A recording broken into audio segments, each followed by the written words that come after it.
Welcome to our second webinar of the 2020 Brand Vision series. This is brought to you by the Brand Registry Group, or BRG for short. My name is Martin Sutton, the Executive Director of the BRG, which is a trade association for brands that operate their own top-level domain or intend to apply at the next opportunity. For many brands, those that already operate their own top-level domain, as well as those considering applying in the future, the development of a business case can be both complex and daunting. So in our webinar today, we will see how this can be approached and provide insights to modeling return on investment across digital marketing, brand protection, and security. So I'm extremely pleased to introduce you today to Peter Lamanti.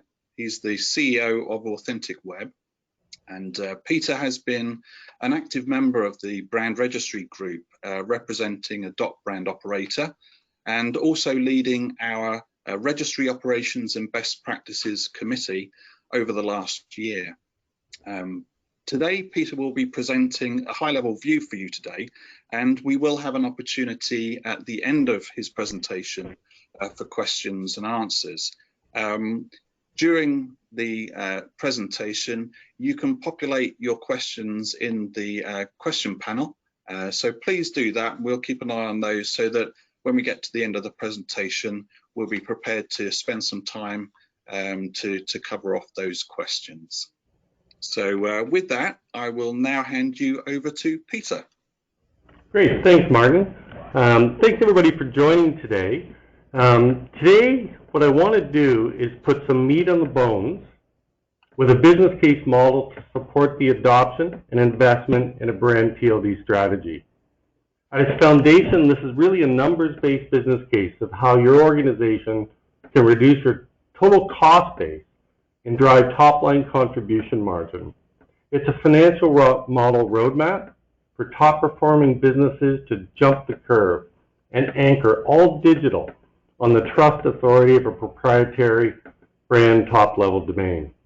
So if you like business model math, I think you're going to find this pretty compelling, and hope you find it useful as a methodology to build, communicate, and gain investment approval from your C-level. It's going to be a little bit of a fun with math webinar. So I think I'll just get rid of my face so you can see the full screen. So when we talk about jumping the curve, you probably know this concept. As Forbes states, it's not just about a new product. It can also mean adapting to a changing environment, streamlining business process, or adopting new technologies. In the context of domains, DNS, and TLS certificates, formerly known as SSL certs, and brand protection, we think about the first generation starting in the mid-90s, with manual processes, silos, both systems and people, ticketing systems, email, or telephone. The second generation, as many of you may have adopted or are in the process of establishing more sophisticated automation systems with workflow, change management controls, audit, policy-based provisioning, or role-based permissioning to deliver better security, compliance, and performance. The second generation improved the function and total cost of ownership, but at the core there was still the accumulation of more domains to manage, more DNS to lock down, more certificates to administer, and more brand protection budget and activity to fend off the bad actors. And with the expansion of the domain space, this is becoming increasingly difficult and costly. Let's face it, you own a lot of domains, and you really don't want to own them, but you have to, and you can't let them go. So now we're entering a paradigm shift as the third third change or evolution. To brand top-level domains. They are secure, controlled, authentic, they're platforms for innovation, and massively scalable. So, thinking about the status quo, in the early 1990s, it was easy. One domain, one registrar, one name server, probably a C-level and an IT resource. At that time, there was not even digital piracy. Life was simple then. That's a little house on the prairie before electricity. Over the next 20 years, it's become increasingly complicated with hundreds and thousands of domains, multiple registrars, many more DNS providers, and everyone in the organization is a stakeholder in domain names, and ever more domains are registered. A handful for revenue generating activity, but the lion's share are just defensively to protect against these nefarious actors. It's complicated and has driven the adoption of new systems. And on the brand protection side, it has also become increasingly costly, complicated with exploding counterfeiting and piracy, and an entire digital vendor ecosystem that continues to eat up more and more of your budget every year, expected to double from 2018 to 2026 by this research from Verified Market Research. So it's always good to get a sense of what you're experiencing and sharing that with other people on the webinar. So I'm going to ask Martin to lob a poll out there, and if you'd indulge us to conduct a couple examples. Do you have the poll up there, Martin? Yeah, the polls are up and running on the screen for the attendees, yeah. Okay, great. So think about, what's your status quo today? What are the increasing costs, more domains, DNS to manage them, more local presence, more cycles, and DNS security policies? How are you managing that today, and how do you think that cost might change in 5 years from today? Just give everybody a minute there. We'll just give a few more seconds to let the audience select, but most are in now. So we'll just give 3 more seconds. 3, 2, 1, and I shall share the results. Okay, great. Okay, so that's interesting. So 56% believe sort of 10 to 25, another 40% between 25 and 100. So I think there's pretty much agreed that the costs are going to go up. So the second poll, let's do one more here. Let me know when that's up there, Martin. All right. Yeah. Now think about the efficacy of those added costs, added domains, and expenditures. In 5 years, what do you think the efficacy will be of those programs? Will it be better? Will it be worse? Will it be the same? Most people I talk to comment on how it's a whack-a-mole game. More systems can simply create more work and expose more problems. So we'll just let these, let's see some coming in here. So just click on the button, what you think. We'll just go a few more seconds. There's still a few more to vote. Okay, thanks for that. I shall reveal now the poll. Okay, great. Well, about 38% about the same, 31% a little more effective, so that's a good view, and about 30% somewhat or significantly less effective. So, okay, so what we've established is costs are going to grow, and they have grown. They've continued to grow over the past several years, from the first day you registered a domain name through the new round of Tlds in 2012, 2014. So we kind of look at this and say the status quo is going to continue to drive cost increases. Some believe more than others. So the status quo is this rising line. And it may be a straight line, but it also may accelerate over time as the bad guys continue to become more efficient and effective in how they try to compromise your brand. And this view on brand TLDs is saying stop. Do you really want to keep driving up this cost with having, as the poll indicated, maybe marginal improvement, but generally the same or worse? So that's what we want to address. And that's where we believe a brand top-level domain strategy is really an elegant way to address this problem. It's a proprietary space. It's trusted. You can lock it down with security. You control everything. It's massively scalable and offers opportunities for innovation. So this slide is really to define a strategy, and then we'll talk about some numbers. So we've got our status quo costs. They're increasing constantly and will continue to do so if you drive no change today. The strategy is to say, start investing in your brand TLD. Make the market aware that it's your space and it's secure and customers can trust it. And as you do that, you can begin to reduce some of your status quo costs over time. So the end of these arrows is really 5, 6 years out. So the question is, where do you want to be? Would you rather be out chasing domains and trying to register stuff, or would you rather have a position of trust with a lower cost structure, a controlled space, more effective communications and engagement, and the ability to improve security and compliance? So what's the business case to support that? So there's a few factors here. First of all, there's an ability to reduce your total cost of ownership over your domains, DNS, TLS, and brand protection. You can also improve consumer trust. You can launch programs that are differentiated in the market to separate yourself from your competitors.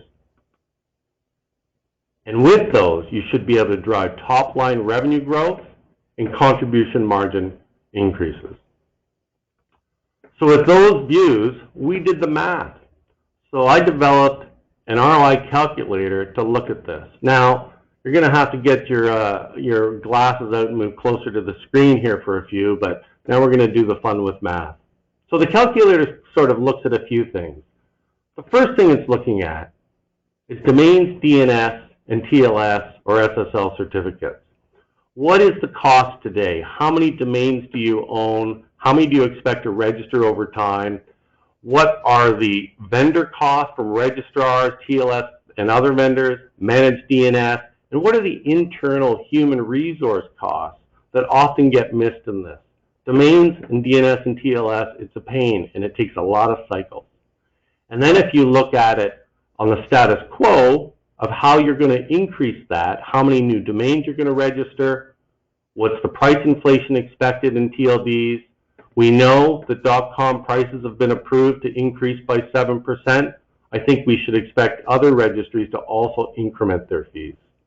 So if we look at that over a period of 5 years, and then we look at if you drove a brand TLD strategy, and we're now able to start culling some of these domains and reducing some of this activity, you could find some benefit. So we did that for this area in domains, DNS, and TLS.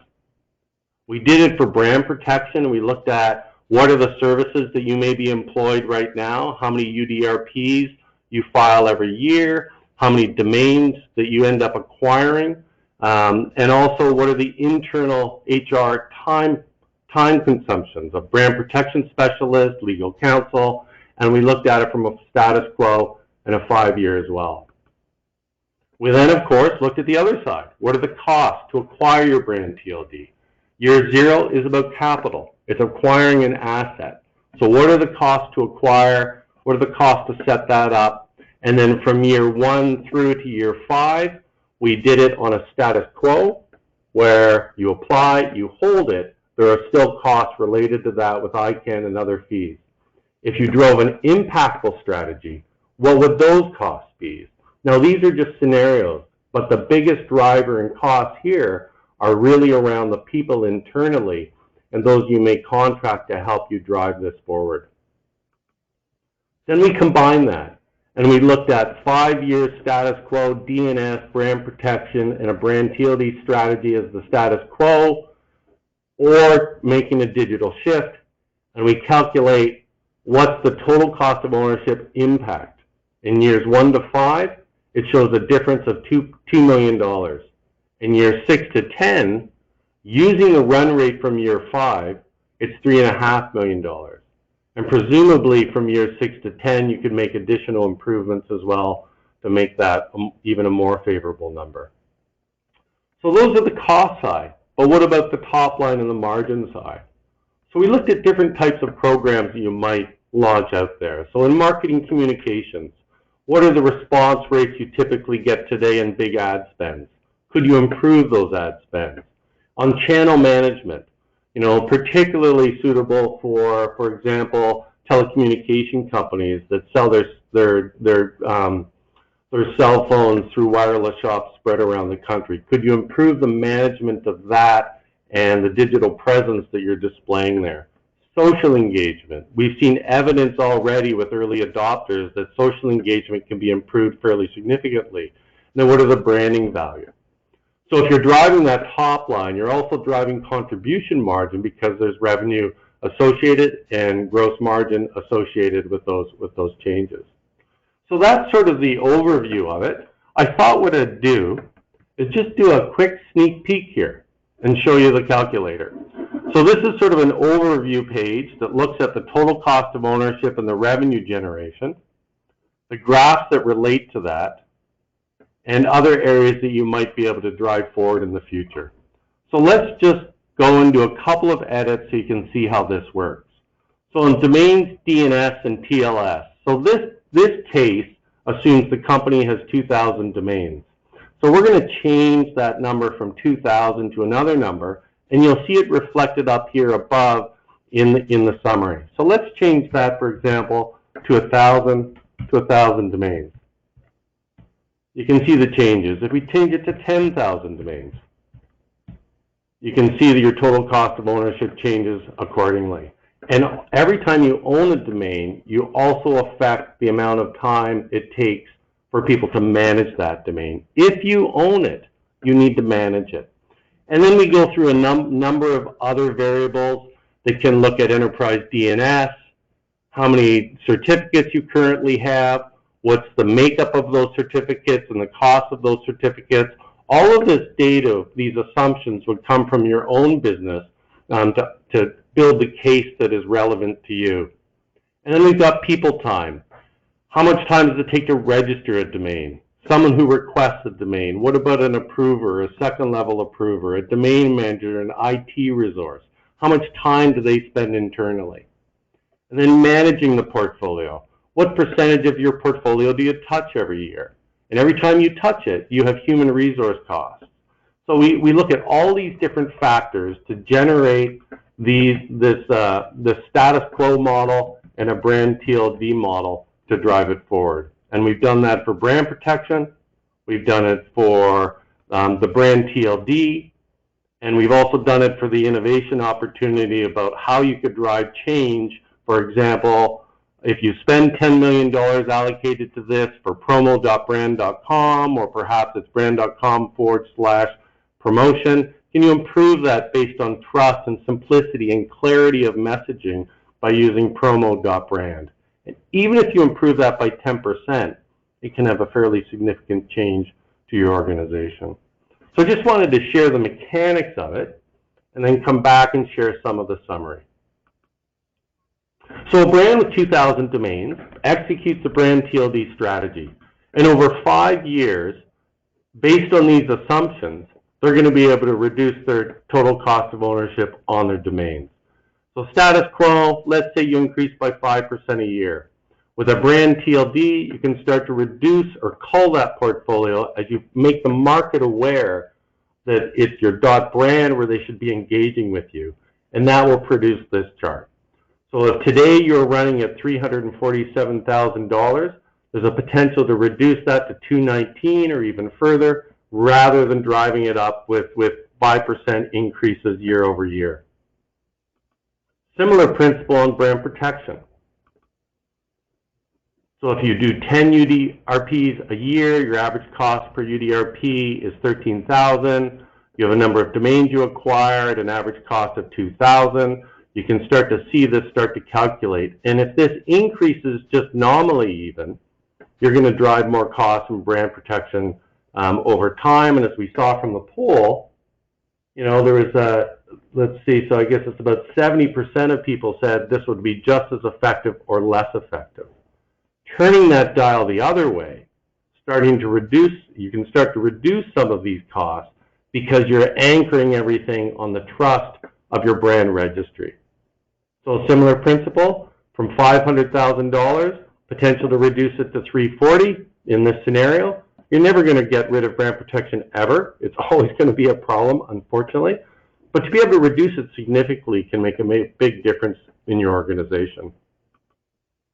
So if you accumulate those two together, you get a summary. From 844 driving to almost 1.3, or the ability to drive it down to 564.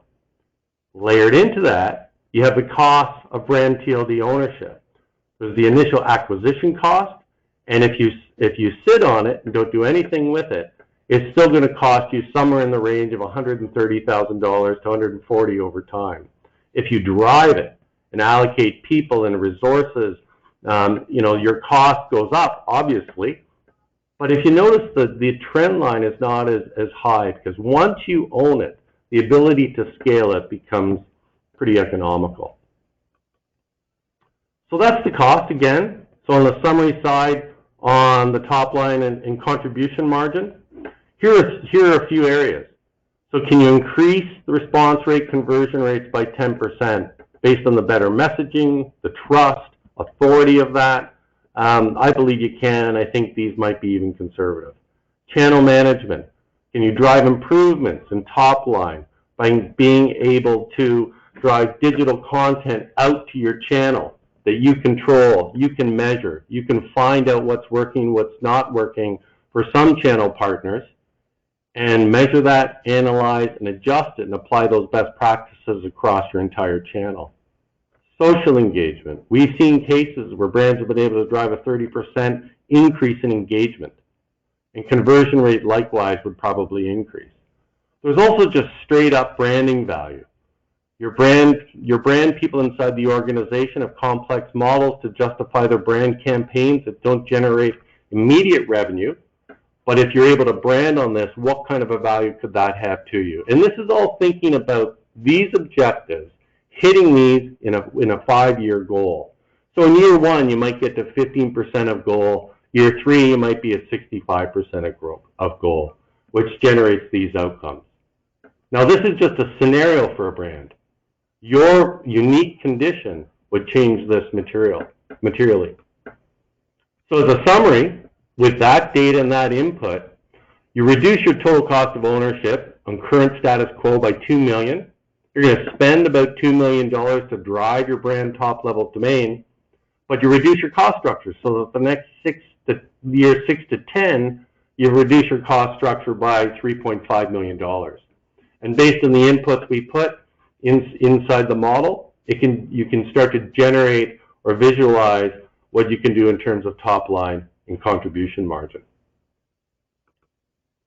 So there is more. There's a lot more innovation opportunities that we see some brands doing and also that are yet to be developed. So if you think about what those use cases might be, so customer.brand, what could you deploy as a customer-centered strategy and prove the value you're delivering? Drive brand affinity, monthly recurring revenue, or efficiency in service delivery. What about agents? A lot of businesses market and engage through agent networks. How could that improve some of the performance of the business and those agents and the satisfaction of those customers in that type of a channel? Service.brand. We're starting to hear about people using it to create unique identifiers on the DNS to improve service delivery and security. And related to security, using your brand TLD to anchor your entire DNS network, where you can control all the security settings automatically by default with policies.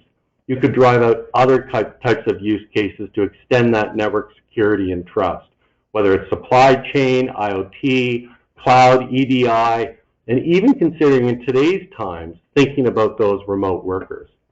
So there are other opportunities to drive out that really all depends on what your business objectives are, what kind of business you run.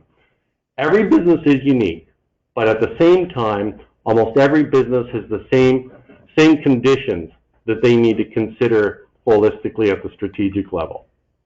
So what are the business objectives? What are some of the new brand TLD capabilities that you could drive inside your organization to improve digital experiences and ensure trust in your market? And from those two reviews, Now you can start to look at what are the use cases that would be most impactful for us in our business, and then how do we develop an execution plan on that to deliver it and drive this paradigm shift over the next 5 years. So that's really about how to do a brand TLD strategy. So we're going to talk about that at another webinar on July 23rd. So I hope you attend that as well. So I hope you've also found that this was informative. Perhaps it delivers for you the missing link to help you unravel this Gordian knot to better demonstrate to your executives the value. My experience so far, when we communicate the strategy and the math, the C-levels are pretty compelled. They get better brand security, cost savings, opportunities to innovate and drive revenue and differentiate their organization. It's the third generation in digital identity on the DNS, and I believe it's going to change the world over the next 5 to 10 years, and we're seeing it happen more and more all the time. So thanks very much. I'd be happy to answer any questions if anybody has any.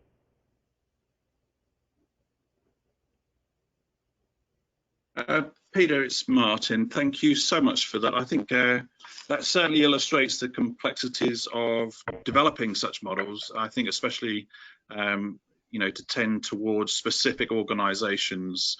So it needs that flexibility and adaptability to meet those kind of demands. So do appreciate you running us through. I know it's at a high level, but appreciate showing and illustrating that for us today.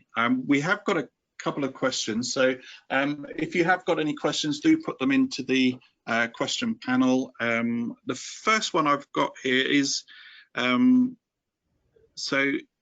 if we would like to create our own business case ROI, how can we do that? Yeah, well, listen, if you'd like to reach out to me, I'd be happy to run you through it.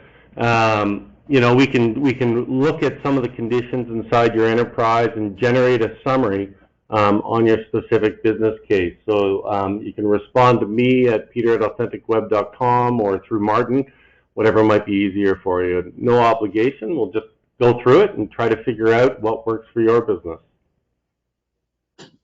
Thanks, Peter. And I know we'll continue to do some work within the Brand Registry group to move this along and raise awareness and details amongst the membership. So I've also got a question. I think this refers back to some of the indications of switching to your .brand. I've got a question here. Don't you think response rates will decline initially if the URL doesn't end in .com? I think that's... Well, I'm not sure about that. I think absolutely there's a need for the public to become aware that what brand TLDs are. It's a chicken and egg where, we need to educate the public, but I think as where we come through all the different generations of types of engagement technologies, social is a good example, we humans are pretty adept at adapting.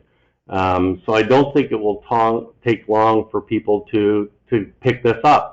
The other side is it doesn't necessarily have to be an all-in-one or all or none.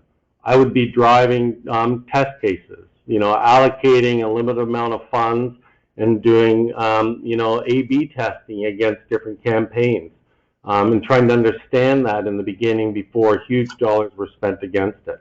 I think as time progresses, you're going to see, and we're seeing it already, large organizations starting to push these out. So people will understand very quickly. People are pretty digitally savvy, especially this next generation that's coming up. Okay, thanks. So there's more, so they're coming in. You mentioned a future webinar will be covering brand strategy. So somebody's asked here, will that webinar cover examples of business objectives, or will that be touched upon now? So I think just to clarify that, what have you seen companies determine are their objectives that can be realized using domain names and the .brand namespace? Yeah, the core of that webinar, something that I've used for quite a while, is a methodology inside the organization. I call it the brand registry introduction path, but we'll look for some examples to make it real as well. So if you come there, you'll see a methodology. It's a structured program that sort of guide you through different phases with the stage gate, and we'll try to find some examples as well to make that real. Okay, thank you. Make a note on that one. Going back to the cost elements, somebody's asked here is, could you clarify what are the biggest cost drivers in domains, the DNS and SSL type total cost of ownership? Yeah, well, you know, everything's a function of the domains you own. Uh-oh, I have some construction happening next door, it sounds like. So it's all about the domains. The number of domains you own is really the function, or the factor. It's often underestimated that people spend a lot of time managing these things. If you own it, you need to manage it. So it's not just the domain, it's the people, it's the DNS edits, the security reviews and monitoring, and everything that goes along with that. Apologize for the noise. Okay, I think we have one more question I've got in the queue here. And I think I might have touched upon this in my closing remark. Does this brand TLD strategy apply universally to all businesses? Well, universal is a difficult assertion to make in anything. You know, businesses are different. But I think if you look at current operations, challenges, business objectives, my view is really that any business objective that relates to digital identity can be improved by using a brand TLD. It's about that trust. Consumer trust is critical. And we all live in this world where we're worried about clicking on anything. So if you can remove that and create a trusted environment, because you can control it, you can establish security protocols and security settings by policy. I think it can apply to almost all businesses, but there's always a limit on everyone. Okay, thank you, Peter. I think that covers the questions that we've got in the queue. If anybody else has got a last burning question, do feel free to pop that into the question box. Otherwise, I'd say that we're coming to a close on today's webinar. Please do keep a watch out for details of our upcoming webinars, which take place through July. And just as a last check, I think we've covered all of the questions here. So do appreciate your participation. Many thanks, and look forward to seeing you again at our upcoming webinars. Many thanks, Martin, and thanks everybody for taking the time today.